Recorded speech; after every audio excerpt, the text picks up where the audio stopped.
The last time I looked at you, you were holding a rattlesnake tail, and now you just have raised tail. Like a little makeup puff. Yeah. And like we always say, it's almost never the snakes, but it's usually the spouse. Yeah. I just pulled that out of my ass, but... Yeah, but it sounds really smart. He's moving reptiles in bulk, so business is very good. So you have to, like, tickle their beehole, and then their 2 dicks will pop out. He sees what could be puncture wounds in his brother's arm and wonders if they're from fangs. Oh, So, like, it was enjoy a your vampire. full body chills. Ew.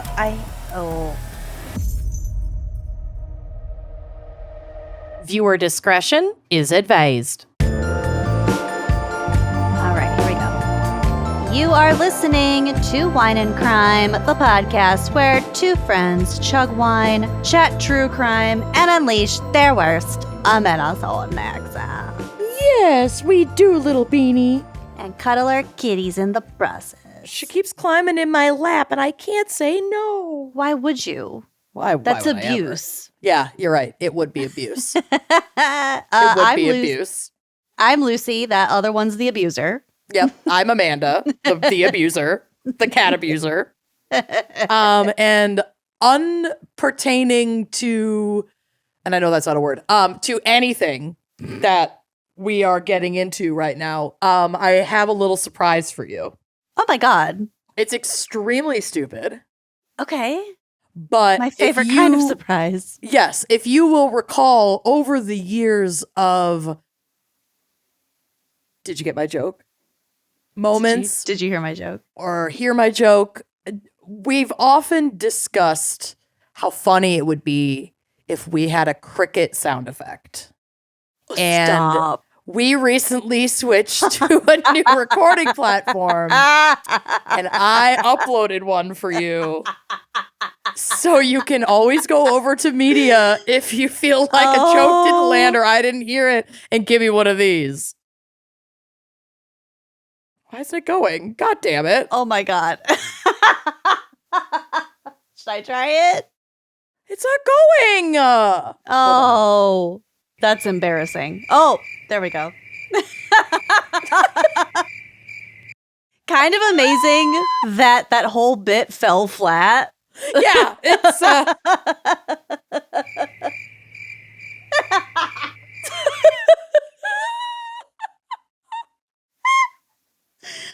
Well, I mean, now that there are 2 of us, I couldn't have anticipated fewer talking over my genius humor. yeah, I hope we never miss a joke again, but just in case, I just wanted you to know that we have access to that amazing feature. And let's get a round of applause.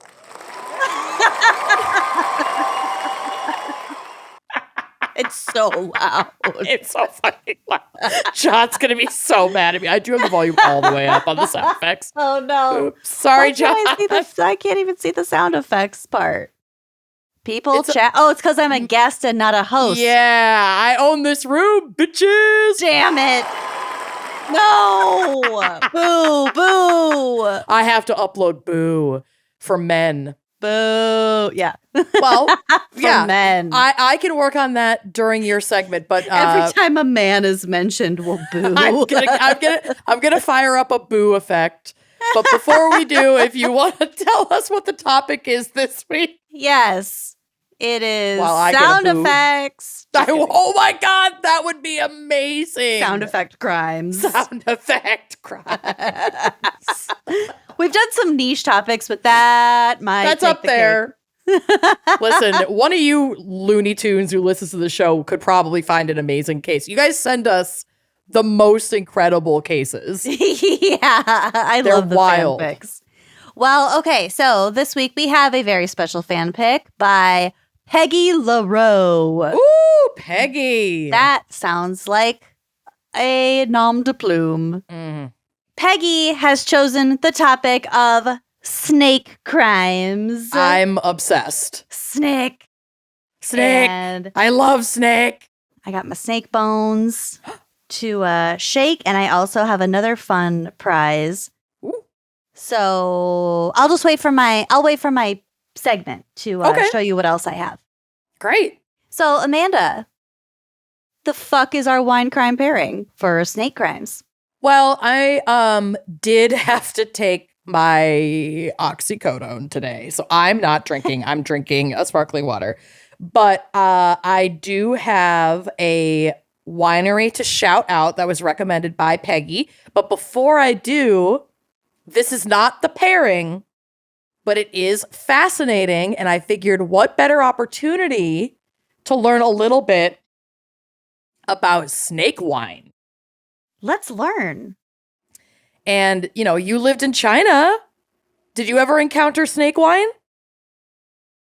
Not that I'm aware of, but there was like a festival in like a province that was west of us that was like exotic animal products.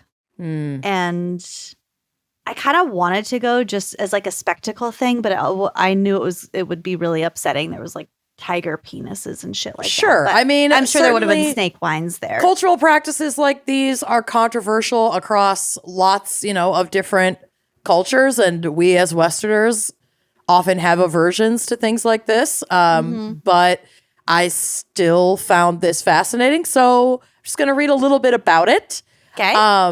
It is an alcoholic beverage that's produced by infusing whole snakes in rice wine. Yeah, like I'll put a picture on the drive. Hold on for you. Well, I did encounter rice wine. Yeah. And it's not so I great. just uploaded some like old looking snake wine. It looks like a wet specimen jar of a snake. Okay. Yep. That's the move. It's like a preservative measure. Yep. But you drink it? You can drink it. So the drink was first recorded to have been consumed in China during the Western Zhou dynasty. So that would be like 1040 BC. Okay. And believed in folklore to reinvigorate a person according to traditional Chinese medicine. It can still be found in China, Hong Kong, Taiwan, North Korea, Goa, Vietnam, Okinawa, Laos. Is it Laos or Laos? Laos, I think. We pronounce it Laos, but people in Southeast Asia pronounce it Lao. Lao, okay. Thailand, Cambodia, and throughout Southeast Asia. And for snake wine in particular, in like this cultural practice, venomous snake is preferred. And they are not usually preserved for their meat, but to have their essence or venom dissolved into the liquor. Okay. And so in that process, the snake venom proteins are unfolded by the ethanol, and therefore the completed beverage is usually, but not always, safe to drink. Oh. So the alcohol actually like breaks down the deadly properties of the venom. Wow. Yeah. It's like a magic trick in itself. It is science is pretty incredible. So this would traditionally be consumed as part of traditional Chinese medicine to just promote health. And the supposed medicinal use of snakes was noted in the medical manual Shen Nong Ben Cao Jing, compiled between 300 BC and 200 AD. And the detailed uses of various snake feces, body parts, different like methods of preparation, bile has been used as treatment for injuries. Cool. Like there are actually some pretty fascinating like components of these animals. Medicinal properties. Yeah, exactly. Yeah. So I thought that was interesting. There are obviously some health risks. You can, like if you drink too much of it or too much of it over long periods of time, you can experience something called systemic envenomation from the contained venom, which may present features differing from direct envenomation by snakebite. Yeah, so you're just getting too much unfolded venom protein. Yeah, so you can have vascular issues and like it can cause damage to the actual vascular wall. It can affect abdominal platelet function. Oh, gotta protect your abdominal plates. Mm-hmm. Platelets. And cause issues with like blood coagulation, like inside of you. Okay. You don't want that thick blood. Well, So- here to tell you that rice wine by itself Can be rough. Can also cause problems. Yeah. So Nasty burps. Yeah. If you encounter this and are welcomed in a not problematic way to take part in the cultural practice of its consumption, I would just be cautious, but it shouldn't kill you. It should be okay. Yeah. It should kill you. So, Great. Top hats. Top hats off to you for trying it. But our fan picker, I'm really struggling. We got there. It's the oxy. It's fine. It really is. My brain is not. Doctor prescribed. It is doctor prescribed, and I'm taking very little. But like, good for you. I took 2 last night within like 2.5 hours, and I thought I was dying. I was like, oh, babe. My whole body feels kind of numb, and my brain is like not quite working. But I was in a lot of pain yesterday, so I took it under the instructions that I was given. I took much less today. I've only taken 1 pill like 2 hours ago, but yeah, it's not something I want to be on for a long. I don't love it. Yeah, it's not great, but I should be able to stop taking it like soon. I'm healing well. Anyway, that's good. That's moral of the story. Moral of the story is don't walk or you might break your foot. Don't walk across the parking lot. Do not. Last time you walked, you broke your fucking foot. So our fan picker wanted to shout out the Rattlesnake Hills Winery, which is like looks really, really cool. It's in Washington, specifically in the like Rattlesnake Hills American Viticultural Area, which is the 9th federally recognized AVA in the country. It's entirely contained within the Yakima Valley AVA, which is entirely contained within the larger Columbia Valley AVA, which you'll see a lot of Columbia Valley, especially red wines, like at the local liquor store. Like that's a pretty common one. The hills form the southern boundary of the Yakima Valley, and the AVA includes land between the north bank of the Sunnyside Canal and the entirety of the southern slopes of the Rattlesnake Hills between Outlook and the Wapato Dam. And the AVA is centered around the city of Zilla, which sounds super gorgeous, with elevations ranging from 850 feet to 3,085 feet in elevation. Too tall. Yeah, so they're getting that like mountainous, like kind of cooler, cloudy, like wet climate. And then it's like also rivers, and then it's Washington. So like this isn't particularly coastal, but it is still affected by the nearby coast, which I think is pretty cool. They do let you know that when you do visit Rattlesnake Hills Winery, they say, do not worry, there are no snakes, there's just great wine. And those traversing the actual Rattlesnake Hills Trail likely won't encounter snakes. Well, because it's mostly everywhere. Well, because that whole area is mostly tasting rooms and vineyards now. So like what snakes may have hung out there have kind of been scared off. Not because snakes don't thrive there. It's because of like climate decimation. A little bit. Okay. But Habitat, they do have a tradition every March in celebration of the anniversary of the Rattlesnake Hills AVA. St. Gale of Bonaire Winery will read the official proclamation to chase out the snakes and then perform the ritual of chasing the snakes out of Rattlesnake Hills. And this will ensure our visitors and friends that no snakes will ever interfere in the enjoyment of their fine wines. Well, whatever theatrics work.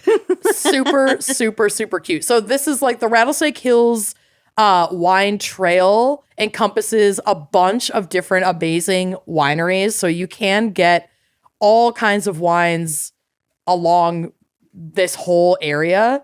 So one of the wineries on that trail and in that region that looks incredible is the Paradisos del Sol winery, and they have some incredible looking wine.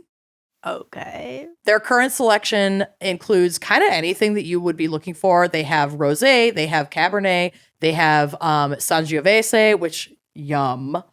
And then they have some blends that I'm very curious about. One is called PMS Paul's Mocha Stuff. Honey, I want to know about PMS Paul, and like Hi, I feel I'm PMS like Paul. tag yourself. I'm PMS Paul. Like hook me up. But they do have like order forms that you can fill out. I don't know everywhere that they're legally allowed to ship, but this seems like you can access some of the Paradisos del Sol wine selection, even if you are outside of Washington. So check them out at paradisosdelsol.com. And thank you so much. Yeah, for opening my eyes through this topic to not only the fascinating elements of snake wine, but the Rattlesnake Hills Winery Trail and that whole viticultural area. Yeah, very I'm cool. living for it. I'm loving It's the super, super, terroir. super cool. I'm loving it. I mean, it's just, Washington State is. Oh! Oh my God, that was an accident. Did not mean to click that. But that does explain how much I love Washington State in a nutshell. That played real well. These sound effects are Holy shit. so ridiculous. I have to close Washington that. State is Wow. whoosh. Amazing. Oh, we both have my our orange God. kitties on us. Well, Beans just jumped over me to the kitchen table. So That's before we take a little break, what are you drinking? More nurture? Nurture. This time I got the strawberry lemonade. I apparently got the lemonade Yum. pack without realizing it. I love lemonade bevies. Mm-hmm. Very we've had, summery. It's we've not had a exactly warm winter. seasonal. Yes, we've had a very neutral winter. So it kind of fits. Mm-hmm. Let the lemonade flow, babe. I'll crack this open so we got a little sound effect. Ready? Yes, please. Oh, I probably got it in nice my eye last crack. time. Look how dumb my cat looks just staring up at the lights. Oh, she looked away. Oh, she's well, her head is completely spherical, so you can't really tell where she's looking. She's Love seeing her. God. She's seeing something. She's gonna jump up on that light fixture. She probably is. Well, this all the more reason for the listeners at home to get on our Patreon, because the fan pick cases have video, and you too can see how ridiculous my cat looks. Get on it. Welcome back, and Lucy, do you want to take it away with your background in psych for snake crimes? Is there psych? As I hinted earlier, there's no that's psych, right. so Snake bones, snake bones, snake bones. I love so that these are like sound. snake rib bones Yeah, well, aren't snakes like only ribs? Oops, all ribs. We've talked about this. and vertebrae. Yeah. I mean, we'll kind of get to it actually. Okay. I also have a rattlesnake tail in this cute little vintagey looking matchbox, which was sent to us by a coven member, and I don't remember their name, but their note said that they were they worked in like forestry and like controlled burns sort of stuff for like the DNR maybe. But they sent me a whole bunch of like a treasure trove of like animal shit that they found That's like while out in the incredible. woods. So this is a rattlesnake tail. Can you see it? It looks like a grub. Ooh, I like it. She's cute. Listen. Can you hear that?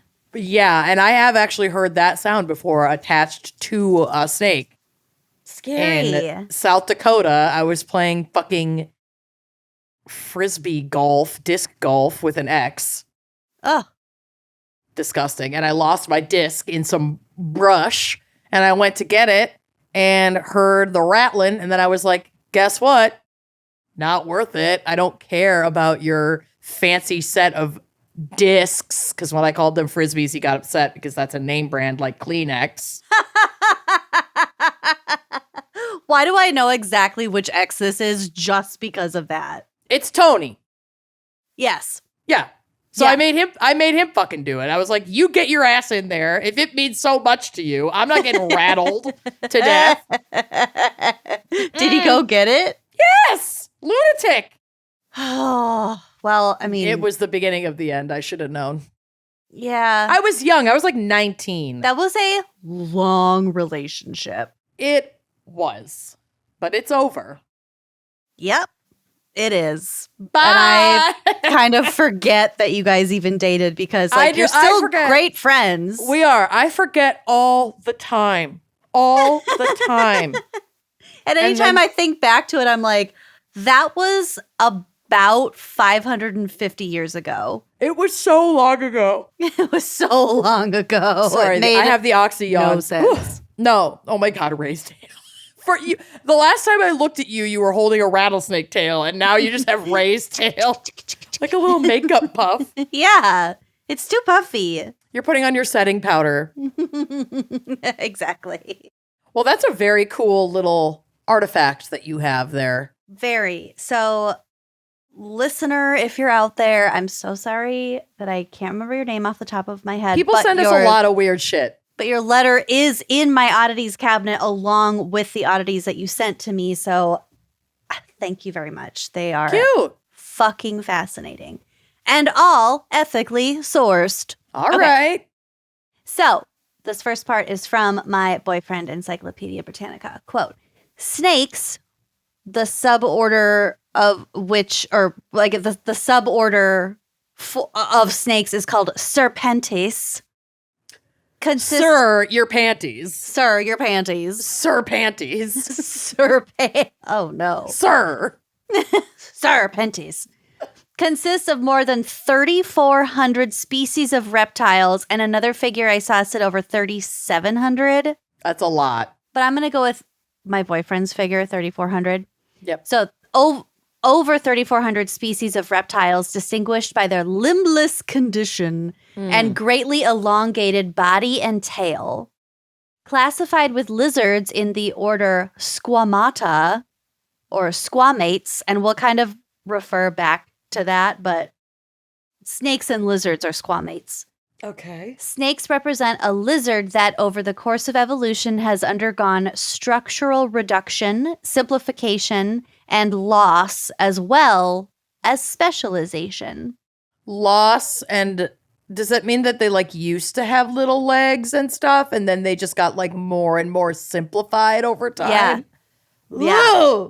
So snakes came after lizards in the evolutionary process. Okay. So they're just lizards that lost their legs along with some other shit.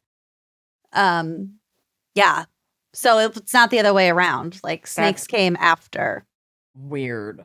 All snakes lack external limbs, but not all legless reptiles are snakes. Okay. So certain burrowing lizards may only have front legs or back legs or be completely legless. Ooh, so they might look like snakes, but they're not snakes. Weird. Yeah, it's not weird. Yeah. Unlike lizards, snakes lack movable eyelids, which results in a continuous and often disconcerting stare. They don't blink anything? No, they don't blink. Snakes How also did I lack... never noticed that. I don't look at that many snakes, but... Yeah. Snakes and my baby never blink.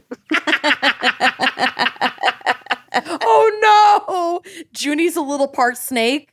She can go a really long time without blinking. It's very weird. That's so unsettling. I know. It is. I love it. Beans, Snakes, you're causing a ruckus. Snakes also lack external ear openings, so they don't have ears. Okay. Internally, their organs are elongated, and what I thought was really cool, the left member of any pair of organs is way smaller than the right pair. So the lungs, for example. Which boob is that? I mean, I feel like my left one's bigger. I'm just saying my left one's match. definitely bigger. My left one's bigger. So, I'm part snake. We're part snake. Yeah, my left one's bigger too. So there you go. Yeah. Oh, wait. The left is smaller than the right. Oh, fuck Damn it. us. I'm opposite of snake. Hold on.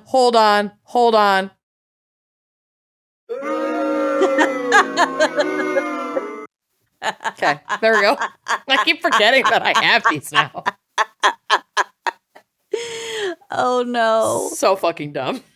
Snakes also have more vertebrae. They also have an extra lung in their neck. And like a third lung? Yeah, but sometimes sometimes their left lung is completely gone and it's only the right lung. I don't know. There's so many different species of snakes. And like some snakes have live babies. Some snakes lay eggs. Mm-hmm. There's a huge... Snakes are bizarre. There's a huge there's a huge variety of snakes. And like any specific thing that you think about snakes, it can vary greatly. Yikes. Okay. They also have a venom conducting system. Venomous snakes do, obviously. Okay.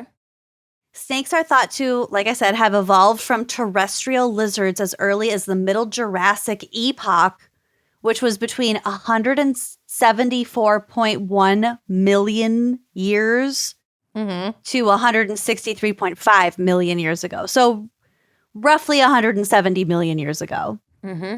Okay. That's a long fucking time. So, yeah. The oldest known fossil snake, which is the Eophis underwoodi, was a small snake that lived in southern England about 167 million years ago. Mm-hmm. Even so, snakes are a younger species than other reptiles, like I said, such as crocodiles, lizards, and turtles. Those all came first.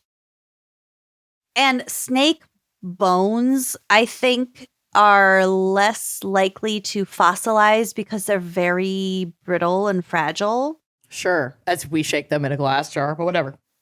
Right. Gently. The fear of snakes is called ophidiophobia. Mm-hmm. And is one of the most common specific phobias. So some related phobias include herpetophobia, which is a fear of reptiles in general. Yep. Ranidophobia, which is a fear of frogs. Who would be? I love frogs. Well, some of them are gross, like those big ones. I love those huge ones. It's like having a cat, but it's a frog. It's like having a disgusting, bumpy, cold cat. No, you're wrong. You need to look at like the little African rain frogs, those sad little round boys. They're so cute, and they make a little sound that's like, meh. Meh. And it's so cute, and it doesn't look like it should even exist. And I saw a TikTok today of somebody who's just like found, and it won't leave, a little cute tree frog in their shower. And so they just like bring it bugs, and it just lives in their shower. They fed it mealworms the other day. Put it outside. He likes it in there. They're like, he'll leave and then he'll come back. Like, they're not trapping him. He just like keeps showing up in their shower. My theory is it's a lot of different tree frogs, and they're on a timeshare. They're rotating it out, but they're going to open like one wall, and it's going to be just like fucking hundreds of tree frogs in their walls. Like that person whose friend, he thought his friend had a cat, but really there were like 6 different cats who all looked the same. But it was like years of thinking it was just one cat. Yeah. Okay. Last related phobia is thanatophobia, which is a fear of death, which is associated with snake bites, which we'll fucking get to. And obviously it's a phobia, so it's not anything rational, but in general, people fear snakes a lot more than is warranted. Yeah, like it's a similar thing to spiders. Yeah. I mean, people are so repulsed by like snakes, spiders, rats, like all these creepy crawly animals, but 9 times out of 10, they don't want fuck all to do with you. Oh, yeah, no. And are mostly harmless. Of those 3 things, I can tolerate spiders the least. Yeah, I'm not a spider gal. I'm totally cool with snakes. I'm pretty cool with mice and rats. You know what I'm not cool with? fucking birds and bats if they're like in your house. I don't like bats in my house. Anything that could fly that's trapped in your house is very scary. I don't like that. Because they don't like it and they're freaking out. Yeah. I feel like things that crawl are like used to sneaking into somebody's house. Like mice, they love being in your fucking house. They're like scared if they see you, but they're not like maniacally scrambling around trying to get out of a window. They just like crawl back under the stove and they're like, LOL, bye bitch, try to catch me. Birds like lose their fucking minds. That and like you're adding a third dimension to their chaos. I can't get in the air. Yeah, no. Hate it. So, like we're suggesting, or at least I'm suggesting, snakes are maligned in the public opinion. Mm-hmm. Of the more than 3,400 species or 3,700 species, fewer than 300 of them are actually venomous, and only about half of those are capable of inflicting a lethal bite. Okay. So here's again a quote from my lover. Although snakebite mortality worldwide is estimated at between 80,000 and 140,000 people per year, the majority... Yes. Snakebite 80 mortality. to 140,000 per year? Yes. That's a lot of people. It's a lot. The majority of deaths occur in Southeast Asia, principally because of poor medical treatment, malnutrition of victims, and a large number of venomous species. Okay, so they have like the trifecta of danger zone. There are more snakes there, period, anyway. Yes. It's like more rural. Your access to a hospital because oftentimes venomous like bites, the key is to get it treated, get an anti-venom or get it treated as quickly as possible. Absolutely. And if you're like hours from the nearest hospital and you don't have a car, what are you going to fucking do? And then if you're already kind of at a physical health disadvantage by malnutrition, then the venom's just going to work even faster. Mm-hmm. Those are like the three worst possible combinations of things. Yes. Yeah. Cool. Great. Got it. So, I mean, it's not an illogical fear if you live in that area of the globe. Yeah. But people like you and me, we're not encountering poisonous, venomous snakes if we're not disc golfing with Tony. Fuck that guy. Hi, Tony. He's not listening. Who am I kidding? He might be, yeah. He might be listening. Okay, so in the U.S., although there are about 8,000 venomous snake bites per year, the average number of annual fatalities is less than 10 or so per year. Okay, I'm much more comfortable with. And that is fewer than deaths attributed to bee stings and lightning strikes. Wow. Yeah. I wonder where spider bite deaths rank. I don't know. I wasn't looking at We can save that for spider crimes, which if any of you fucking pay for, we will be mad about. But we'll probably do it because we love you. But we won't fucking like it. Not gonna like it. Mm-mm. In Mexico, 10 times as many people die annually from bee stings as from snake bites. Wow. Are people like really allergic to bees in certain parts of the world? Or are the bees like more aggressive and more like venomous or whatever than what we would be used to in the States? Porque not both. Yeah, that's true. Porque no los dos. Yeah, there we go. I forgot the second half of it. You got it. Also, venomous snakes only have a certain amount of venom available at any given time. So because they don't want to waste their venom on not prey, they can control how much venom they inject. So can they sometimes bite without really excreting any? Yes, ma'am. That's called a dry bite. Cool. The control. So when snakes bite humans, it's usually in self-defense so they don't give their venom.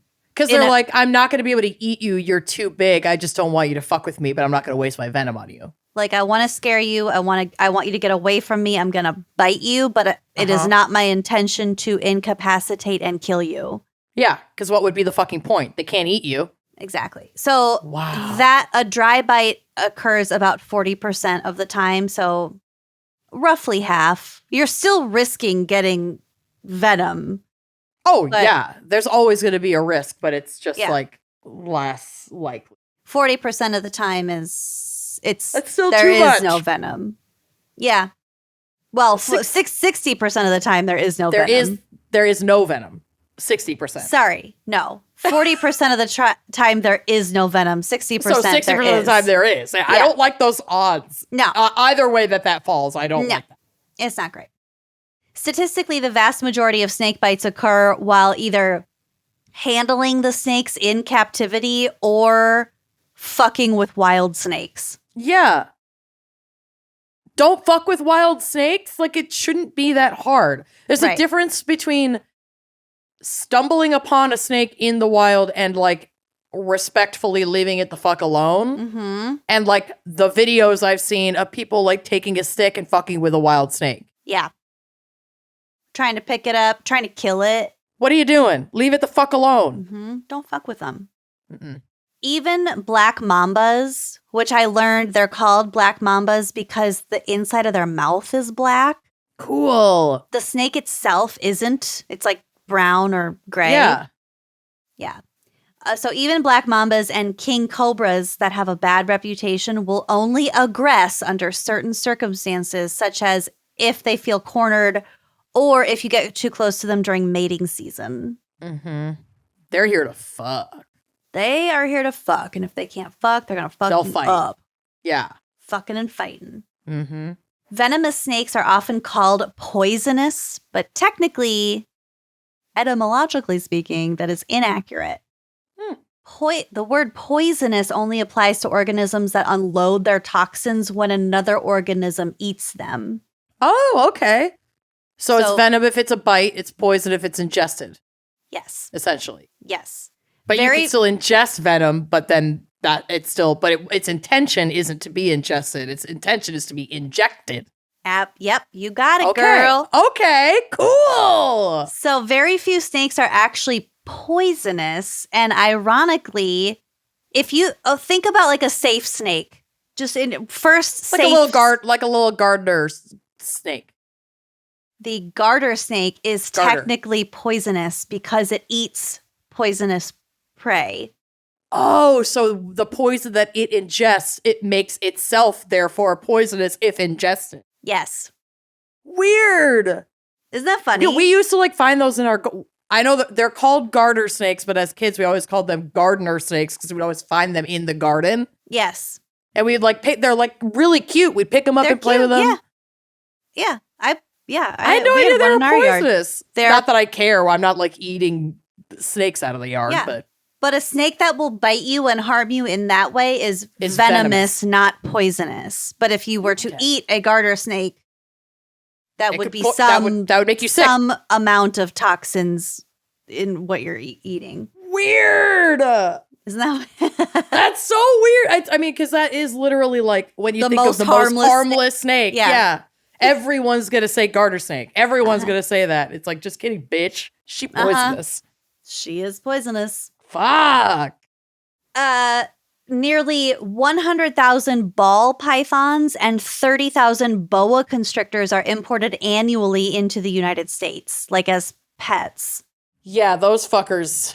We'll get to those fuckers in my case. Oh, good.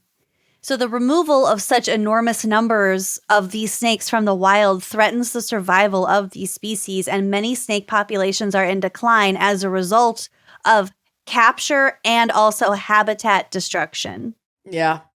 The release of non-native pet snakes into the wild has also led to the introduction of several invasive species, including the Burmese pythons that have devastated small mammal populations in the Florida Everglades. I was going to say, Florida has gotten fucked. Yes. By people releasing their reptiles. And like you let your little dog out to go to the bathroom in the backyard and it's going to get squeezed out. Y'all. Squeezed out like toothpaste. We don't talk about this enough, but we should talk about it more. Like, proper rehoming of an animal is so important, not just because it's cruel to just like ditch an animal that's domesticated and doesn't have the skills to live in the wild, That's cruel enough. But like, even if it's not domesticated, like a fucking snake isn't really domesticated. no, but if that fucking snake, Mm-hmm. it's just the impacts that a move like that can have on the local ecosystem are profound, and people like do not recognize this. I always think about that episode of The Simpsons. There was like a toad that was released, and I can't remember if like a toad came over from Australia or went over to Australia, but it was like a whole thing. And maybe it was making fun of like the cane toad issue in Australia. I don't really remember, but I remember there was a episode of The Simpsons about it. Well, I think about like when Bill and I went to Amsterdam a few years ago. It was November, and it's like very gray and dreary there in November. And then you'll suddenly just see these like brightly colored like little parakeets flying around. Yeah. And so we were at like a bar, and I was asking one of the locals, like, what is, like, it's so weird that you guys have these parakeets here. Like, what is this about? And they're like, yeah, like several hundred years, people like fucking little rich nerds thought that these would be like really fun, cute pets. And then it was like, oh, actually, these birds are a pain in the ass and we don't want them. So they just let them go. And now there's like a thriving and obnoxious parakeet population that just lives in Amsterdam, and they like They're eat a whole bunch of basically shit. colonizers. Yeah, they're like seagulls. Like they're fucking everywhere. It was so weird. It's like, yeah, these were people's pets, and now they just have created their own population here because people released them when they didn't want them anymore. And now Amsterdam is overrun with fucking parakeets, which, like, if you're going to be overrun with an obnoxious critter, could Amsterdam have picked, like, a cuter one? Like, beautiful, cute little we have fucking feral hogs, so. Yeah, we have goddamn hogs, and fucking Amsterdam has, like, the tulips of the sky. Like, fuck you. God, they're cute. Of the sky. That's, like, what they look like. They're these little, colorful babies. They're, like, this big. They're so cute. The tulips of the sky. I'm telling you. You heard it here first, people. Speaking of tulips, here's my next part. No! Snakes. I don't want to know about snake lips. Snakes have hemipenes, which is basically a pair of penises. They have two penises. And all squamates have this. So, like, lizards have them too. Two. What's the point of two penises? Well, unclear. There are several...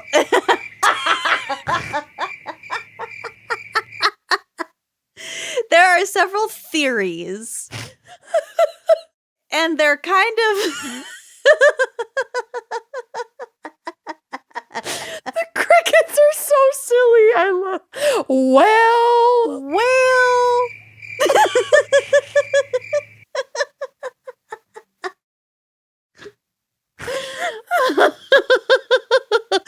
Oh, why didn't we switch to Riverside earlier? This is so amazing. Two penises. Boo.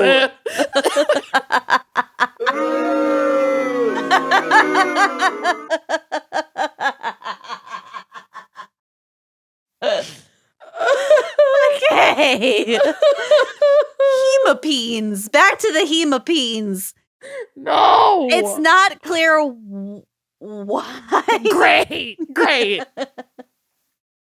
But Cool. the hemipenes are usually inside the body until they get boners when they come outside the body. Snake boners. And Got this it. makes it hard to tell whether a dead specimen is male or female because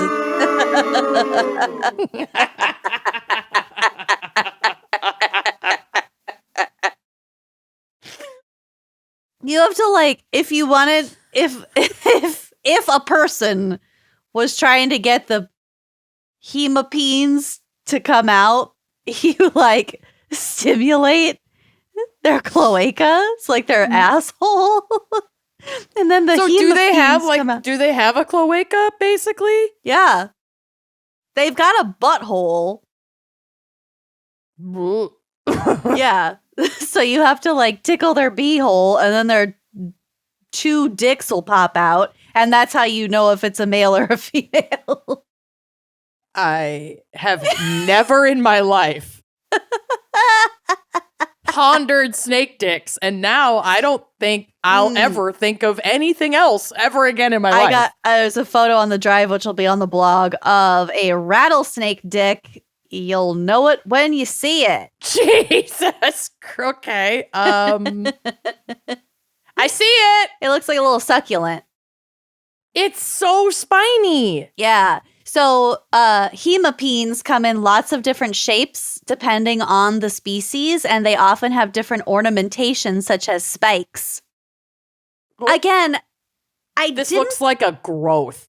It's disgusting. It looks like it's bad.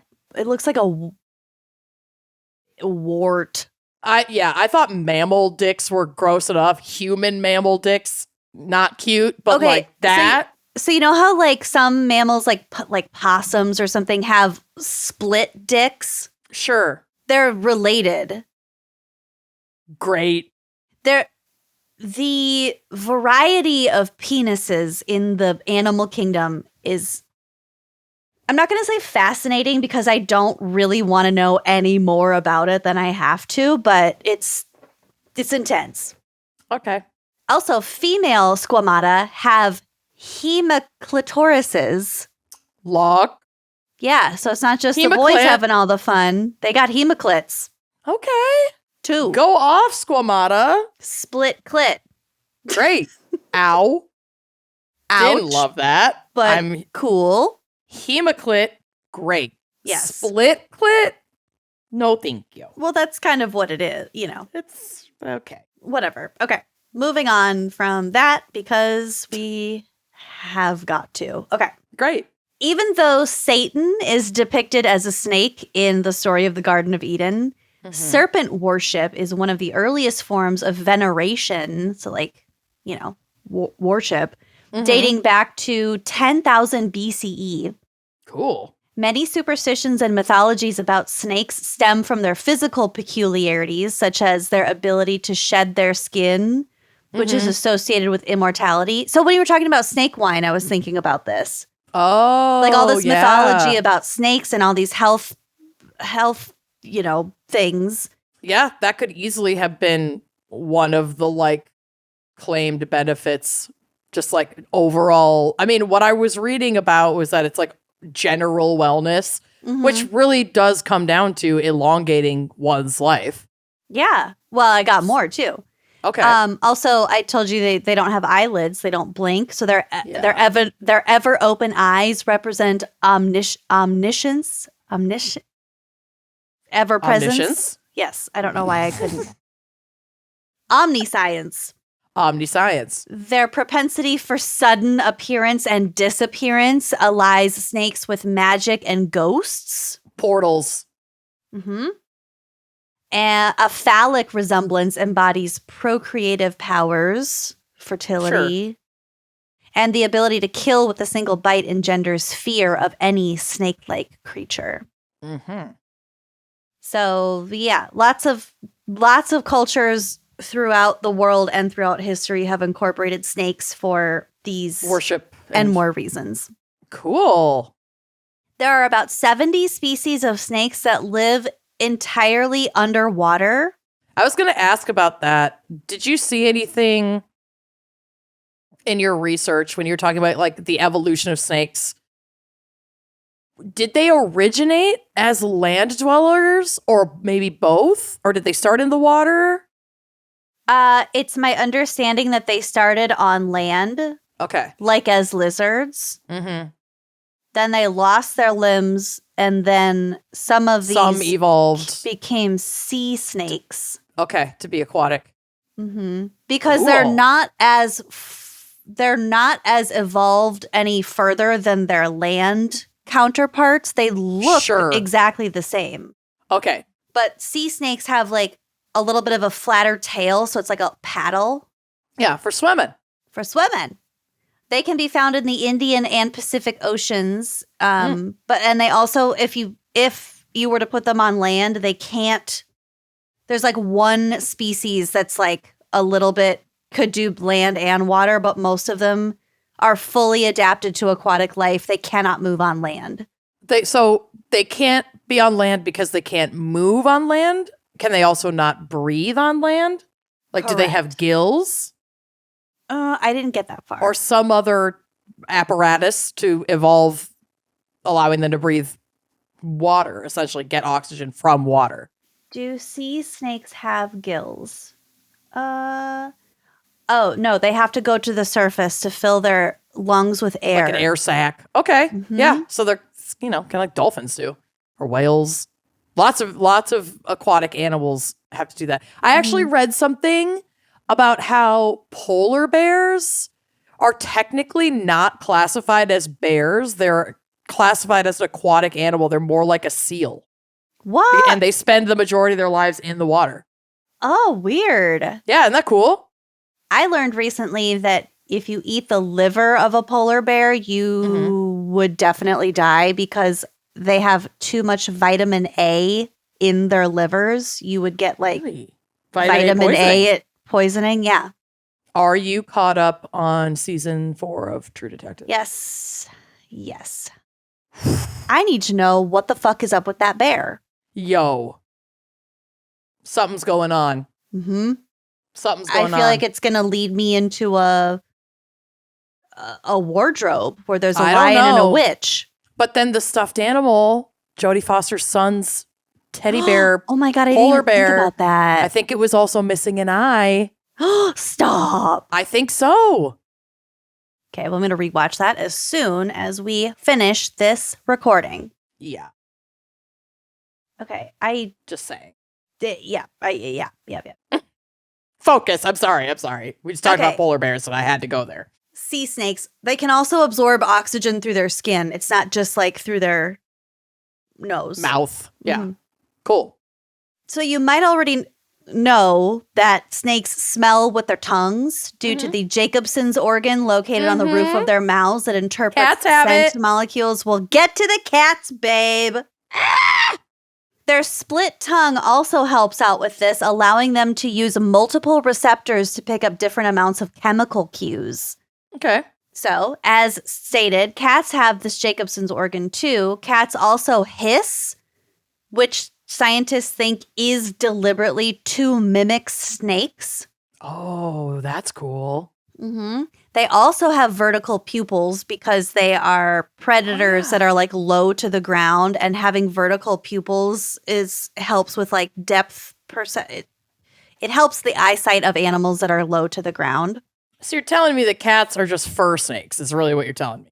Yeah. It's also suspected that cats put their ears back when they're threatened to look more like a snake because their little heads when their ears are back are like kind of triangular like snakes. This is so odd because it makes me want to dive deeper into the like anthropological relationship between cats and snakes because remember when that trend was going around TikTok that was like putting a cucumber behind a cat quietly and then when they saw it they like lose their fucking minds. There's an obvious like natural predator prey thing there. Well, I mean, snakes live. There are a lot of larger, more predatory snakes in the same areas of the globe where like jungle cats live. True. Like you're not going to get as much of that in the northern hemisphere as you are in the southern and closer to the equator. So it's possible that just felines and snakes sort of evolved together to both mimic each other because the cat would be afraid of snakes, number one. And number two, because the snakes are such predators, the cats are smart enough to mimic the snake in order to be more fearsome. Okay. Very cool. I just pulled that out of my ass, but yeah, but it sounds really smart. Great. Yeah. Also, snakes and cats both rest a lot. So, quote, a snake's primary activity is concerned with either thermal regulation, so like laying in the sun to warm their bodies, or finding live food, which often involves passive waiting rather than active searching. So it'll hide under a Lying in leaf or wait. whatever. Yeah, it rests a lot, just like cats do. Just like cats do. Oh, she's so cute. Cats and came snakes up were here. both thought to spread the bubonic plague, so many of them were killed, leaving the real spreaders, rats, The with fucking the fleas, rats. to run rampant because what do snakes and cats both eat? Rodents. Yep. hmm Both snakes and black cats specifically have been considered to be bad luck. And it's also said that if you have a dream about a cat and a snake being friendly with each other, that signifies the beginning of an angry struggle. Ooh, weird. So yeah, cats and snakes do have a relationship, if not in like fact, but definitely within like mythology and So cool. superstition. I want to know what my dream cat and snake would think about Pale Man. Oh, I can't believe I got flagged on Instagram for that. I mean, I can. But Are you out of your ban? I haven't tried to comment on anything else. I don't want to rock the boat. I've never commented anything threatening, and I didn't think of It that as wasn't threatening to me. I just said, I'm going to kill you. It's not that big a deal. Let's get over it. It was a quote It was a quote. from me. I cited my source. Scientifically speaking, the derpiest looking snake is the Arabian sand boa, and I do have a photo on the drive. I love these. Described as looking like, quote, a child's best effort at drawing a snake. They spend the day buried deep in the sand and move toward the surface at dusk to hunt. It literally looks like an Olive Garden breadstick with two lopsided googly eyes stuck on top of I it. know. It's shocking. It's so cute. So cute. I love it. Having eyes on top of their heads enables Arabian sand boas to peek out as they lie in wait for their prey to pass nearby with the rest of their golden brown bodies buried in the sand. Oh. I got 2 pictures of that snake. Do you see the other one? Yeah. It's got creepier eyes. It's not great. They just look These eyes look like it's looking backwards. It looks like a sock puppet. It does. This does not. This looks like a rejected Jim Henson character. It looks like a last minute like children's School play project. Yes. Like an overly tired mom being like, you need that tomorrow. And why are you waiting till midnight to tell me that? You promised your class brownies. To your day for snack day? No, that's totally what it looks like. Yeah. You nailed it. So I also Googled like weird snake facts and I found a whole Reddit thread r/snakes about. I love it. Our snakes, so great. So God only knows how accurate these are, but I'm going to lead into it. Here we go. The oldest snake currently alive, and this was posted 2 years ago, is a 62-year-old royal python who recently laid a healthy clutch of eggs, despite the fact that she hadn't interacted with a male royal python for over 15 years.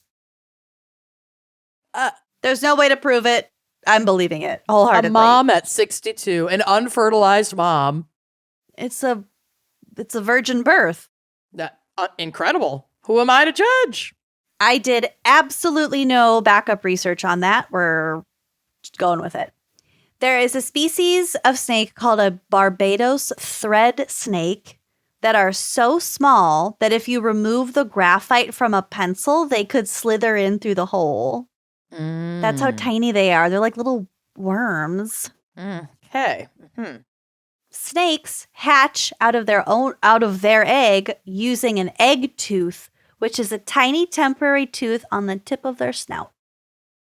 Okay, that's equal parts really creepy and really cute. I love it. It's like you're just a little baby unicorn for just a little bit, and then your little egg tooth falls out. Some venomous snakes, like pit vipers, can track They're envenomated prey, so they're prey that they've already put their venom in. But if it like got away, it takes a little while for the venom to like catch up. Okay. So the snake will track that prey for very long distances by tracing a compound or a molecule in their venom. Interesting. So the venom like leaves a scent trail. The largest snake species ever to live was called the Titanoboa. Wow. Titanoboa. Growing nearly 50 feet long and weighing 2,500 pounds. There is a photo on the drive. Titanoboa, like Titanic, like huge? I like Titanoboa. Okay, we'll go with your pronunciation. Titanoboa. Yeah, this statue is wild. I was going to ask about it, and then I was like, she'll probably get to it, so I didn't ask about it. So do you see that like crocodile in its mouth? Yeah, and the fully adult humans standing near it that look tiny because this thing is so fucking big. So this thing lived about 60 million years ago in what is now Colombia, and that crocodile that it's eating is like a giant Jurassic crocodile, like an old like one the of the size big of ones. a big ass fucker that we can still see today, but like it shows how. I mean, he's eating it like it's nothing. Deep throating that motherfucker. It's a Skittle. Yeah, this is just a snack. There were also illustrations on the internet of this type of snake eating like sharks and shit. Mm-hmm. So it's possible that it lived in the water also, or like a little some bit of both variation of it lived in the water, maybe just near the water. I don't know. It's fucking huge. It's shocking how big this thing is. That's terrifying to think that ever roamed the earth. It super is. Okay, so the last little bit of my segment, I was watching True Detective earlier, the first season, because Corey hadn't seen it, so we were watching it together. Okay. And I was reminded about like Pentecostal like snake handling. That is sort of I don't know if I call it a trope, but it's like a theme in like horror, kind of like Southern Gothic horror genre movies and whatever. Yeah. So I wanted to dig into that just a little bit. So snake handling, also called serpent handling, is a religious rite observed in a small number of isolated churches, mostly in the United States. Starting in the early 20th century in Appalachia, so like around 1910. It's largely linked to Pentecostal churches. So handling snakes as a means of proving one's faith and virtue in the eyes of God can't definitively be linked to one person or one church, but there was a guy by the name of George Went Hensley who was like very charismatic, very much a like, you know, preaching in the tent. He was a leader. He traveled around the South ministering. He was really into the snake stuff, so he was like bringing his snakes with him, and he spread the whole snake thing. So this is from Wikipedia. If believers truly had the Holy Spirit within them, Hensley argued, they should be able to handle rattlesnakes and any number of other venomous serpents. They should also be able to drink poison and suffer no harm whatsoever. You guys. Yeah. No. Yep. So God gave us the good sense to stay the fuck away from that shit so that we could survive and have free will. How about that? God gave us snakeophobia for a reason. So he traveled around, he spread it to a lot of these smaller churches, and then all these other churches kind of started doing it independently. The snake handling thing didn't last very long. It was sort of like in vogue for maybe 20 years. But then states individually started passing laws against handling venomous animals because people were of probably this. Fucking dying. Absolutely, people were dying. So like laws were passed to try to prevent this from happening. But in early July of 1955, I have a couple pictures of Hensley, which you can see too. Yeah, he's gross. Yeah. Hensley began a series of meetings near Alta, Florida. Alta. He conducted the meetings without snakes for 3 weeks, building it up before procuring a 5-foot-long snake.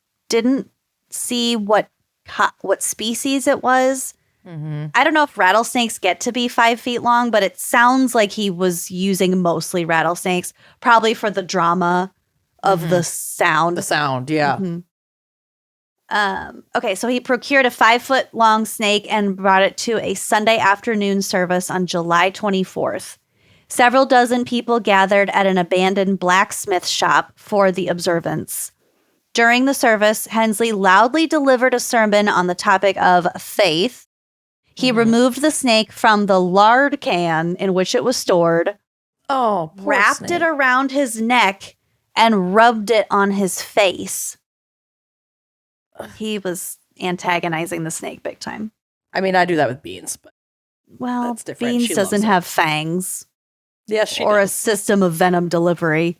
That she doesn't have, but she does have really rank farts. Cute. She has a system of gas delivery. Poison. Venomous, either way. Poisonous gas. Noxious. So he had the snake wrapped around his neck, all on his face.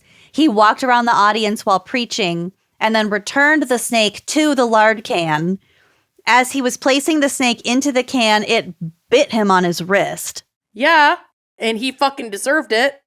After a few minutes, Hensley became visibly ill, experiencing severe pain, a discolored arm, and hematemesis, which is vomiting blood. He refused medical attention. Oh, God. God will heal me.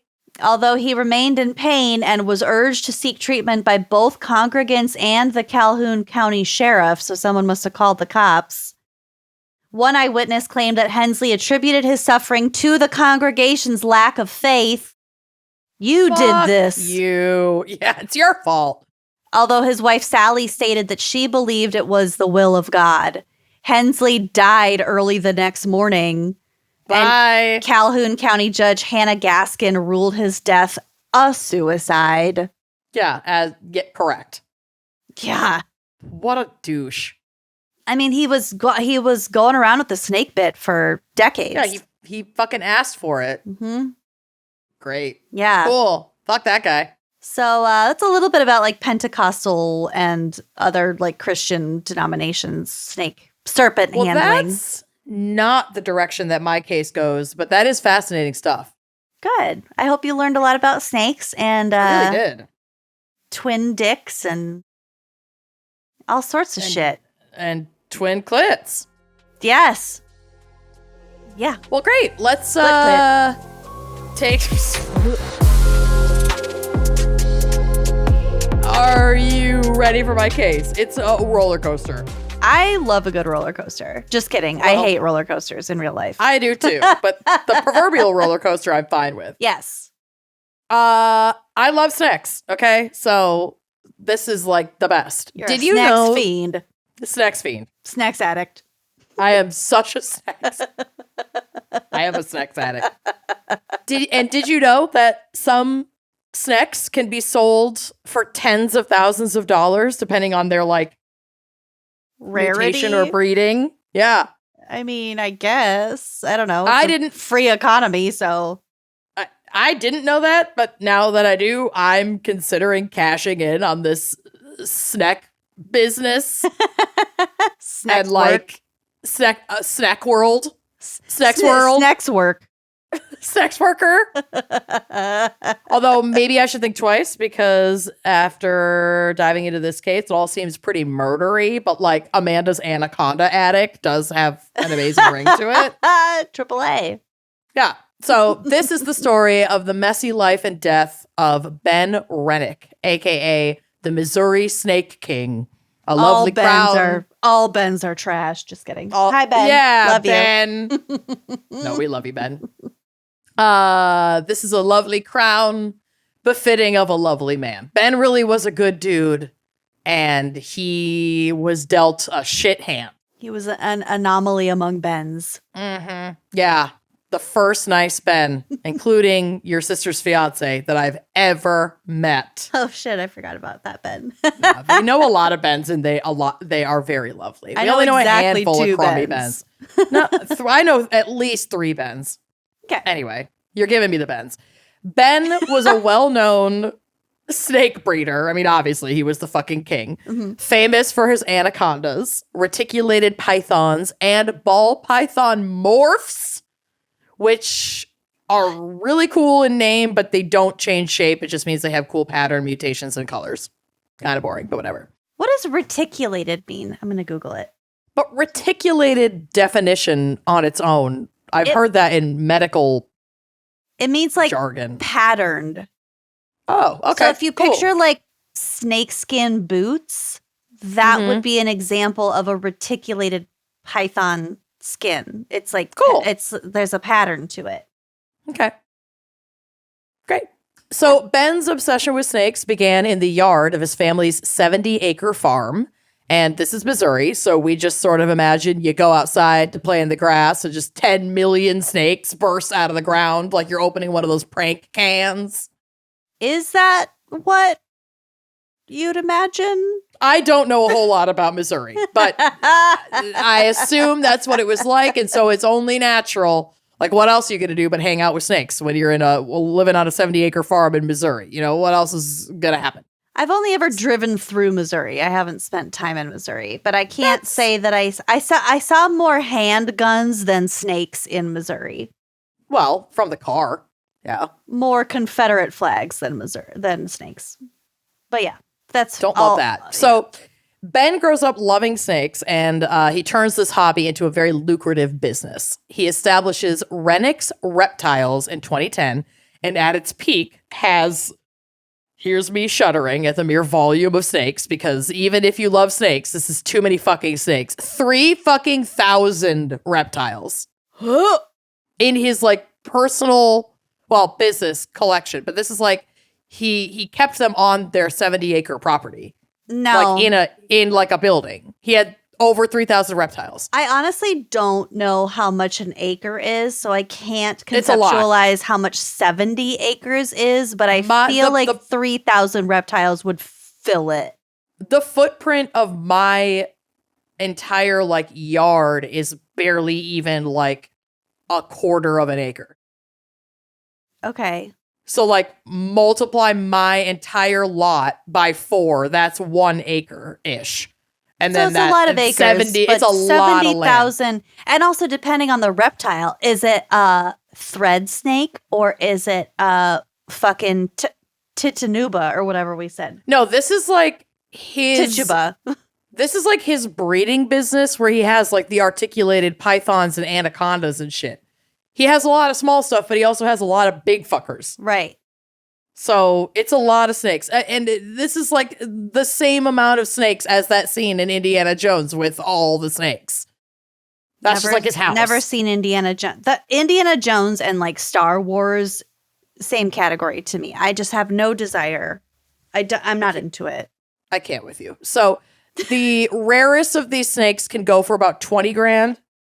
Some ball pythons can fetch more than $1 million in some places. The fuck? And like he's moving reptiles in bulk, so business is very good. Fuck off. I'll do it for myself. There we go. Play it. Boo hiss. Boo hiss. He meets a woman named Lindley. We'll get to Lindley. They get married. She gets pregnant, like not with 3,000 snakes, but I did think about that. And now I'm scared of the oxy nightmare that I imagine will be fueled by that thought. But while Ben was starting up his family, Ben's father, Frank Renick, is not doing so well. And this evolves into Frank dabbling in some serious crime. And like those stories often begin, Frank was facing a mountain of financial troubles. So naturally, he starts a Ponzi scheme centered around a pet food company. Okay. Like snake food? Like baby mice? Just like, it's like pet food, like kibbles and Oh. all kinds of bits. Okay. And compounding and not just causing, like there were already financial issues, but this just made it so much worse. Frank's wife, Ben's mom, or stepmom, I don't really remember, developed stage 4 breast cancer and like needed treatment and was dying. Ow, Beans. Don't jump on my leg with your claws. So they really needed the money to pay for her treatment. Okay, so you just climbed up and claw me to death just so you could jump to the fucking table. I can't with this cat. This cat is a snake. So it paid for his wife's treatment, but also like their very nice family property, their 70-acre farm. They had like a moderately lavish lifestyle. Like they had some cars and equipment, things like that. And like we know that a Ponzi scheme is not a forever solution. Folks come knocking for their promised returns on investment, and you can't skirt them forever. It's finite. Yeah. And in 2012, the Fed started closing in because he had taken all these investments for this like growing pet food company and then just spent it on their house and her treatment. And literally 24 hours before the feds are set to arrive at the family property, Frank Renick, knowing the jig was up, died by suicide with a gun. I was going to say. Oh. So obviously Just Ben and leaving everyone else to deal with it. Well, yeah, Ben and his brother Sam are devastated. Their mom, I don't think got saddled with anything. She's literally dying. Yeah, well, that was probably not because she legally wasn't obligated. Right. It was just like a mercy. Right. And so Ben took over the sprawling family farm, which he inherited, and he would like expand his reptile breeding facilities, and his brother Sam also moved into the property because it's huge. So it's large enough for them to like each have their own house on this land. Yeah. So shortly after their father's death, Ben and Lynn Lee welcomed their newborn daughter in March of 2012. And she's probably super cute, but I'm confident she's not nearly as cute as Lucy's baby. And my baby is objectively really fucking adorable. Yeah, it's I just gotta say really cute. Yeah, say it. I'm saying it. You gotta say it too. Love it. So they're still reeling from Frank's death and putting the pieces of their life back together. And with Frank's, like, not only his death, but like the implosion of his Ponzi scheme, all the press around this, it's just like, it's all too much. So Ben like really commits himself to his passion of raising and like selling these reptiles to support his family, because his dad, like, they got the property, but I'm sure they had to pay the IRS everything out of whatever estate was left over that they could. He so like maybe has they got no option but to like lean in to what he already has. Yeah. So he's legit. He's curated an absolutely incredible snake and reptile collection, and he's like a well-known breeder in this, like, I guess southern Midwest, Missouri. And folks like want to get their hands on this collection because they know it's super valuable. So people just want to buy these animals as like pets. Yep. It's not exotic like a zoo or anything like that. Okay. Nope. It's like totally exotic pets, and also just like his love of reptiles. So he had a lot that he wasn't even selling. What a weird love. Such a weird love. In 2017, he made a deal with NHL Vegas Golden Knights goalie, which is just a string of gibberish words. None of that makes sense. Robin Lehner to sell most of his snakes. That's just Mad Libs. It's like dude Mad Libs. Salad. Most of his snakes and his breeding business for a whopping $1.2 million deal. Because I guess NHL goalies just famously love large quantities of snakes, so they had to have it. I think anyone who can afford anything for $1.2 million is bound to be into snakes. Also, can you imagine though buying $1.2 million worth of snakes? I can't, but I learned recently that Nicolas Cage... Yeah. The reason why he's in so many fucking movies lately is because he's completely broke because he spent all of his money on reptiles. And among other things, but yeah. Well, yeah, I'm sure among other things. Okay, but like Beans, this is too much. So things seem to be going well. He strikes this deal, which is like a huge relief to them. Now all debts can be paid. They've got the property. He's got this new baby. They're doing great. Until June 8th, around 5:53 p.m., Ben's wife, Lynn Lee, gets a message that Ben did not pick up their kid from school as planned. He was eaten by a ball python. Well, she starts looking everywhere for him, including in the Shutter reptile breeding facility, where just outside of that facility, she finds Ben, like, in the yard, dead. Oh my God. Lindley calls to Sam, their brother, who is on the property, but it's a 70-acre property, so it takes him a minute to get there, but he rushes over. He hopped in his gator, Probably. zoomed right over. He gets to the scene, and the two of them call 911 together. And on her 911 call, she says, quote, "My husband's on the ground, and there's blood everywhere." Oh. She gets really overwhelmed. Sam takes over on the phone. Sam speculates that it's possible a snake attacked him. Quote, "He raises 500-pound snakes." Sam is looking at Ben and sees that Ben's head is like deformed, which he speculates could mean it could have been crushed. Like, this is what it looked like to him. Stop. And he sees what could be puncture wounds in his brother's arm and wonders if they're from fangs. Oh, So, like, it was enjoy a your full vampire. body chills. Ew. Yeah. Police arrive on the scene. The cops are terrified. This property has thousands of snakes on it, and one potentially big enough to kill a full-grown man that is apparently loose and, like, has already killed once and has a thirst for blood.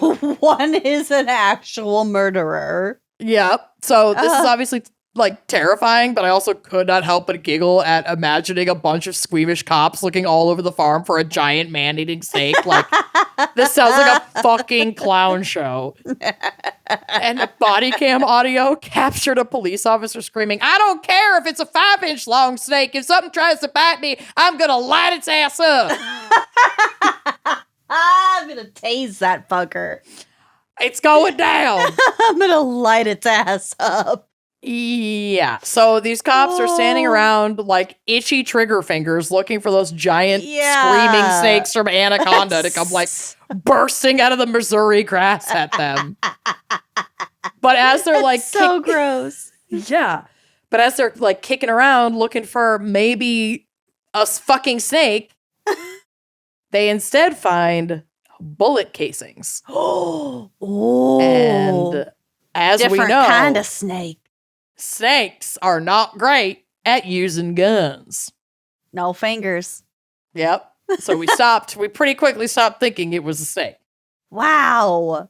At the scene, Ben's wife, Lynn Lee, was described as hysterical, of course. But she and Sam's hands were tested for gunshot residue.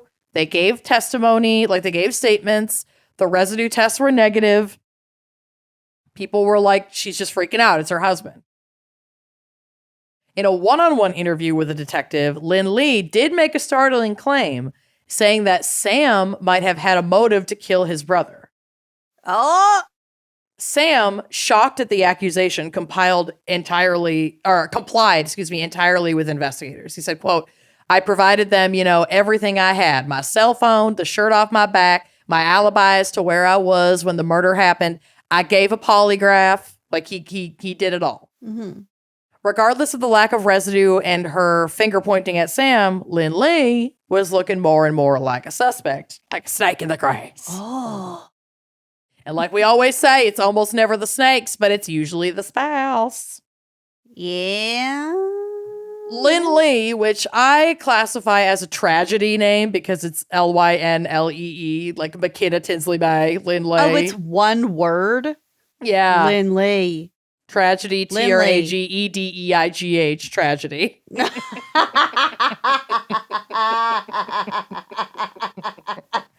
McKenna Tinsley May, Lynn Lee. Tragedy Marie. Tragedy Murray. Gunner Murray. Gunner Murray.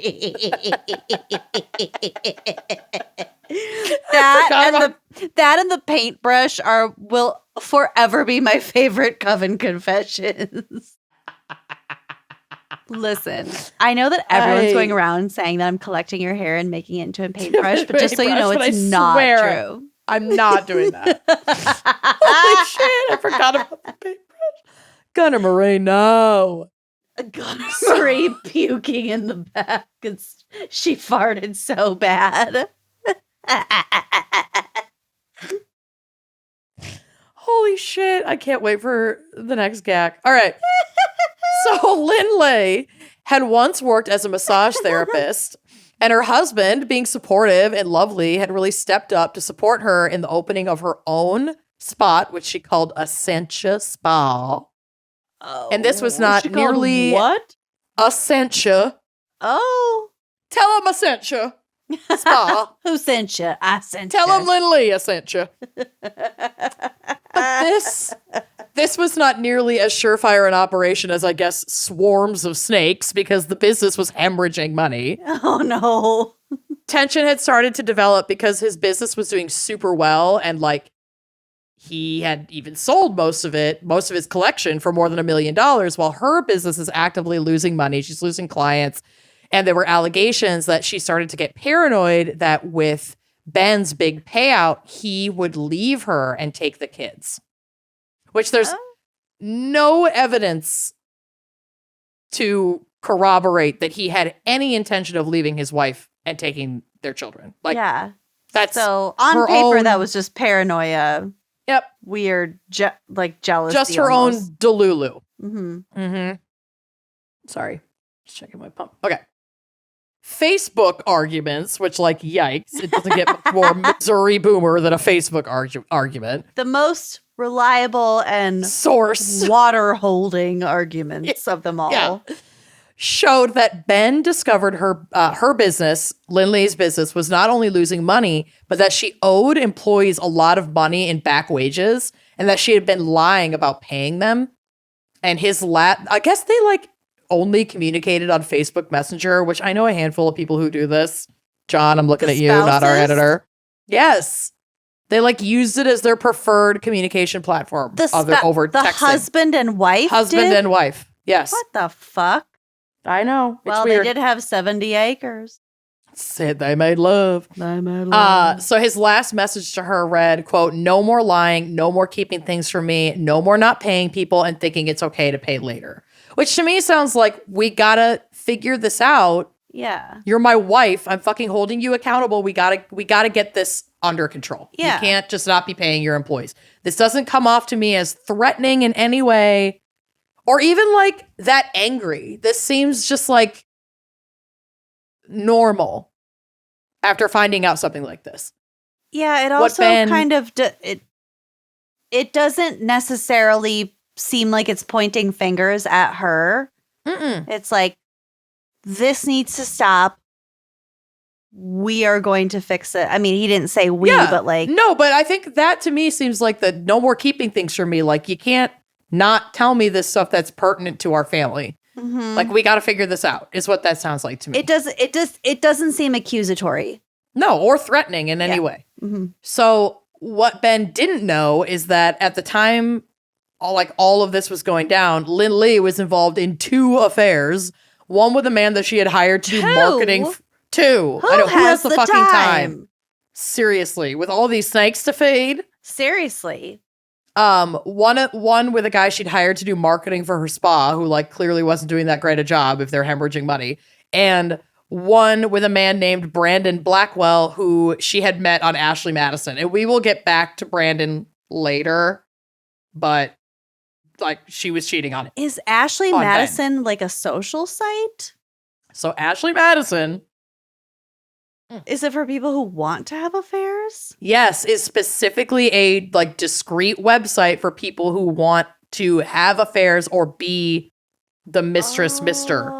And if you are familiar with it, it's because there was a huge hack, a leak of their database several years ago, and my sister and I put my dad's email in there hoping that we'd get something fun, he had a secret family or ever cheated, and it was nothing came up because my dad was so boring. Wholesome. He gave you nothing.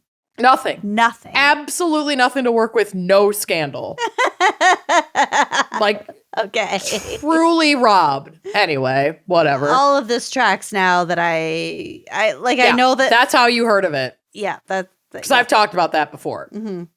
So Facebook messages, again, they use Facebook a lot, showed that Ben was suspicious of her infidelity, but apparently didn't have evidence. So he didn't push it. So this all tracks to investigators. Like, here's Lindley, her business on the brink of collapse. Her husband cuts a big deal and secures a lump sum of cash. Then, he's on to her about her affairs. She stands to lose her business and her family and her financial security. Because if she was already thinking Ben's going to take the money and run, he's sure as shit not going to pay you a goddamn dime if he gets confirmation that you're cheating. So, you're not in a good position here. Mm-hmm. Plus, there are probably She's being extra defensive. She's being extra defensive, and there's probably at least 50 snakes in her house at any given time. So she's probably on edge. So she just full on breaks bad. She goes full Walter White. Oh boy. Lindley approaches the manager and bookkeeper of her spa, a woman named Ashley Shaw. Ashley Shaw, who works for a spa. Okay. Ashley Madison Shaw. And tells her about her spa. So Lindley tells Ashley about her marital issues and shows her some suspicious bruises on her arm, implying that Ben had harmed her physically. Okay. Now, this angle is sticky as there is no evidence or documentation of any history of abuse. But of course, we're believing women. That doesn't mean that she's lying necessarily. It could be true that he had harmed her. But given what we know and what we will continue to get into in this case, I famously hate women. So there is that. I think this is much more likely to be a setup. I think she's manipulating her friend and coworker into getting on board with a murder plot. And that's why she says it could also be both. This is definitely a there's no way to know situation, but the timing is very suspect. They've been together for a while. Now suddenly she has these bruises. She's going to Ashley about it. And then she asks Ashley to help her kill her husband. Oh. Yeah. Okay. So she convinces Ashley that this is the only way for her to be safe, is to kill her husband. Yeah. According to her, divorce is not an option. He's got the money. He'll leave her ruined. He'll take the kids. She's afraid of him, that sort of shit. So her answer is to kill the Snake King of Missouri. Yeah, we have to. It's the only way out. Yep. So from Ashley's testimony, she said, quote, she asked if I could get any any prescription pills or anything in the amount that could help her kill him. So I got her Perk. It was Percocet, I'm pretty sure. And there was, I think, 15 of them. So Ashley's stone cold on the stand. So Ashley Shaw obtained somewhere between 10 and 15 Percocet for Lindley, which Lindley blends into Ben's protein shake. Good morning, Ben. Oh, your daily, I've made your daily green drink. Mm-hmm. He drinks it and becomes violently ill, and eventually so ill that he can't get out of bed. He's puking. He's really sick. Well, at least he's puking it up. Yep. Maybe from a lifetime of building up immunity due to snake bites, but Ben miraculously survives the poisoning / overdose without medical intervention. He never knew that he had been poisoned. He thought it was a flu. Oh. A freak illness. Okay. The Lindley-Ashley murder team go back to the drawing board and decide they need a gun. They need something more certain. You don't need a fucking gun. Yeah. Well, yeah. So to assist with the murder attempt number 2, they enlist the help of a man named Michael Humphrey. They're just bringing people in from the outside. Yeah, why not? Just open casting call. It's so sloppy, and that really bites her, Lindley, like a snake in the butt. Oh. So Michael Humphrey is a former boyfriend of Lindley from years earlier who she had fallen out of contact with. And I cannot get over how funny this detail is because she finds his address by trolling around on the CaseNet website because he has an extensive record. So she was like, I know how I can find it. Well, Go on she's probably CaseNet. like, I need someone to murder my husband. Oh, I have an ex-boyfriend who I'm With sure a record. would be just the guy. Yep. And I can find his address. Yep. Oh my God. So Lindley and Ashley head to his trailer together and give him the pitch. Mm. Ugh. They claimed that Ben had sexually abused Lindley and that in self-defense or revenge, they had poisoned him, but he lived, and asked if Michael knew anyone who could kill him. That's obviously a lot to take in, but Humphrey tells them, like, I'm gonna sleep on it and see if I know anyone who can help. But then he himself shows up at Ascension Spa a few days later and is like, I can get you a gun. Let's do this. Yep. Wow. Another amazing little detail, to keep these meetings about gun exchanges and murder attempts off of their phones, he books massage appointments at Ascension and comes in to discuss the like full-on murder plot over like coconut rubs and facials. What a way to plot. I mean, he's going to look great by the time it actually You're comes glowing, time to murder Michael. him. Yes. You look so good for trial. Michael. Michael and Lindley finally decide it's going down, okay? They push aside the lavender body scrub and decide to drive out to the family farm with the gun. They get in the car, ready to go murder, and the car breaks down. Oh, that's Jesus, honey. Yeah, I literally said I cannot imagine more signs from the universe being like, stop, this isn't good. It didn't work the last time. Please don't do this. But they did not listen to the universe. But it does take so long to get the car, and this car is a busted ass looking piece of shit. Oh. Takes so long to get the car jumped and working again that they've sort of blown their time window for the day. So they call it and decide to reschedule their murder for June 8th. I sent you my Calendly. It's so fucking frustrating to me that they were successful in killing Ben, who does not deserve any of this. Not that anyone ever deserves it. But it's like these people are so stupid and they're so bad at this and they still fucking succeeded at taking somebody's life. It's just... Yeah. Life is fragile. Yeah, it fucking hurts. Yeah. So, according to Ashley Shaw's testimony, Lindley plans a date night with Ben to see the Wonder Woman movie. They get a babysitter and everything. Oh, they got a sitter. Lindley and Ashley are at the spa earlier in the day, waiting on Michael Humphrey, but hours go by and he's late. Like, probably his car broke down again. Lindley is getting agitated because she really wants to, get to the killing of her husband. Was he gonna kill him, in the parking garage, or? No, they were just gonna go to the house together and do it. Oh, okay. Finally, Mike Humph, rolls in 2 or 3 in the afternoon. Ashley didn't see Michael Humphrey roll up, but see him physically, but she did see his busted ass car in the parking lot, so she knows he was there. Okay. Michael Humphrey and Lindley head to the fucking reptile breeding facility. Cue my shutter. The snake sex room. Yep. And Ashley stays back at Ascension Spa with Lindley's phone so that the phone can be pinged there and so that Ashley can send text messages from the spa to corroborate her location at the spa. Okay. But Ashley gets too nervous to actually... Smartest thing they've done. I know. Ashley gets too nervous to actually send any texts. It's one thing to talk about helping your friend murder her husband, but then it's another to really get in there and cover her tracks. Yeah. So I guess Ashley is just not as ride or die as Heather Gay of Salt Lake City, but... I mean, I've thought of this exact scenario, honestly, but it's I'll help you bury the body. It's would you? I mean, we all know my aversion to digging holes, but yes, when it comes down to it, I think you'd help.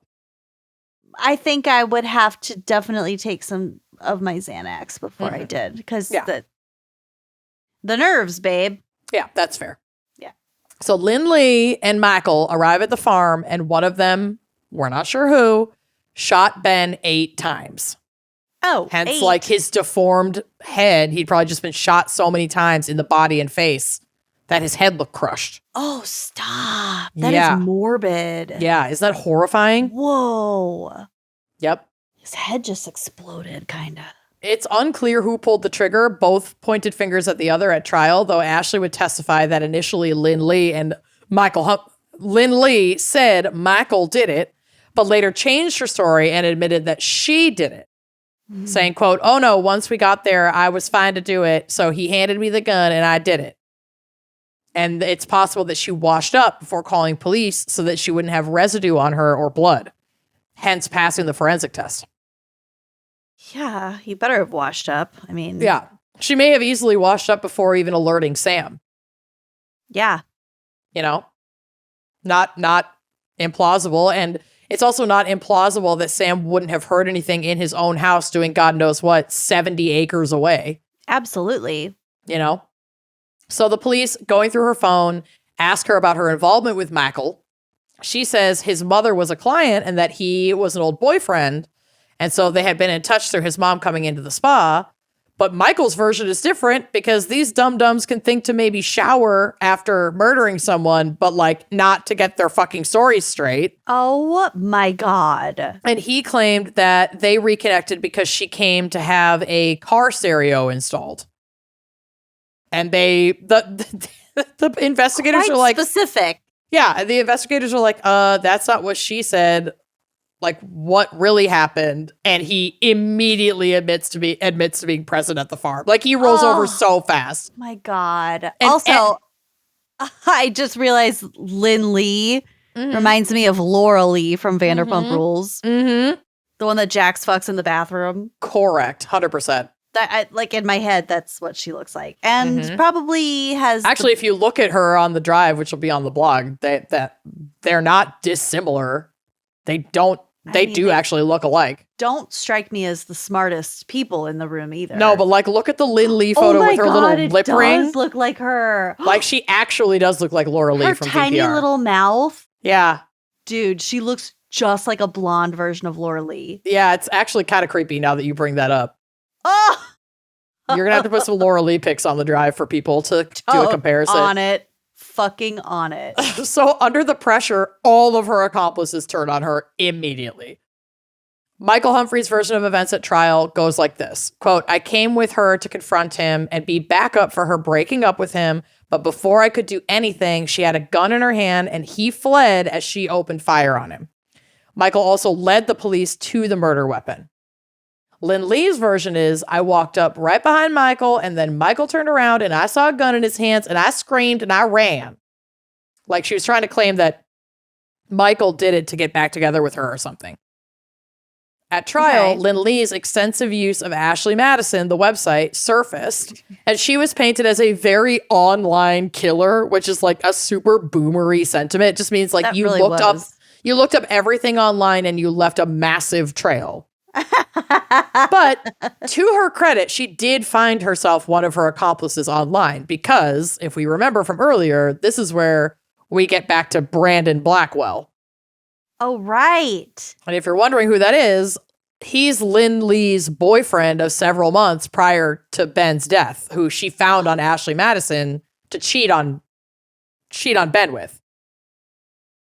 Like, it's nuts. So you also cannot make this up. After Ben was murdered, Brandon sent her a condolence card, which reconnected them after they had broken up. Like they broke up before Ben's murder. He sends a condolence card. They reconnect, reignite their romance. No. And she got pregnant with his baby while being investigated for Ben's murder. Yeah. That's not great timing. Yeah. Like, she needs a reality show, but also don't give her this fucking ghoul the satisfaction of fame. But like, am I problematic enough to watch it? Probably. Yeah. Because this woman is a mess. Oh, no. A mess. So Lynn Lee, no. Lynn Lee. Blackwell testified that they eventually discussed the murder and that she confessed to him that she had done it. but not before putting their cell phones in another room so that they wouldn't like get targeted Facebook ads for hired hitmen, I guess. She was like, some of this stuff she was smart about and other stuff she was just so stupid about. Yeah, like the leaving the phone with what's her name at the salon. Like, there certain things got really thought out and certain things Soups did not. Exactly. So Blackwell and Lindley did have an ugly breakup. This led to a protection order, which he violated and got arrested for. And while in jail, he called investigators to completely rat Lindley out and give away everything that she had told him in confidence. So hell hath no fury like a hillbilly scorned, I tell you. So Blackwell, Ashley, and Michael are now all testifying against Lindley. Michael and Ashley catch first-degree murder charges, cooperating for more lenient sentencing because of their role in this.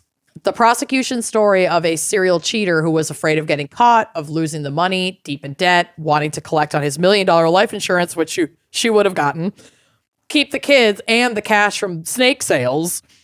It's all very compelling. How many kids did they have? I forgot. 2, I believe.